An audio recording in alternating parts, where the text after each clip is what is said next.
আসসালামু আলাইকুম। আপনাদের মাঝে আরেকটি ভিডিও নিয়ে হাজির হয়েছি গ্যাস সংকট নিয়ে।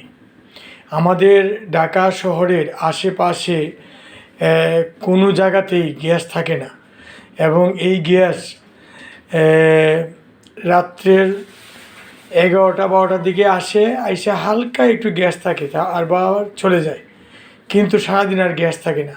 তো এই গ্যাস লাইন দিয়ে কী লাভ হইলো? তাহলে প্রতি মাসে মাসে যে টাকাটা দিচ্ছি সরকারকে, এই টাকাটা কেন দিচ্ছি আমরা?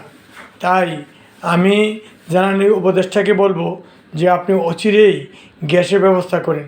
হয়তোবা এই গ্যাসটা এরা করে কি, হয়তো মেইন লাইনের কোনো জায়গা থেকে অফ করে দেওয়া হয়।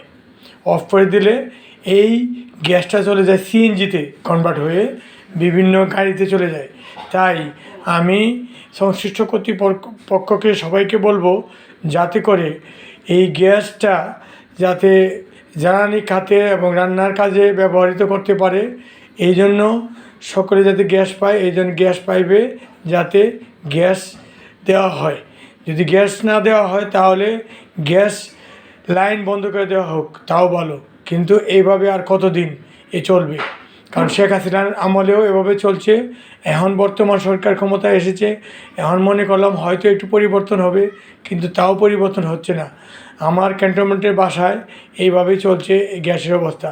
আমি সিলিন্ডার গ্যাস কিনেছি, তাও হচ্ছে না। আপনারা দয়া করে এটা শেয়ার করবেন, ভিডিওটি শেয়ার করে অন্যকে জানার সুযোগ করে দিবেন, যাতে করে গ্যাসটা পুরোপুরিভাবে সরকার দিতে পারে। এবং উপদেষ্টাদেরকে বলবো, অবশ্যই জ্বালানি উপদেষ্টাদেরকে বলবো আপনারা গ্যাসটাকে সুন্দরভাবে দেওয়ার চেষ্টা করেন, যাতে করে মানুষ স্বস্তিতে একটু রান্না বাড়া করতে পারে। ধন্যবাদ সবাইকে, ভালো থাকবেন, ভিডিওটি শেয়ার করবেন। ধন্যবাদ, আসসালামু আলাইকুম।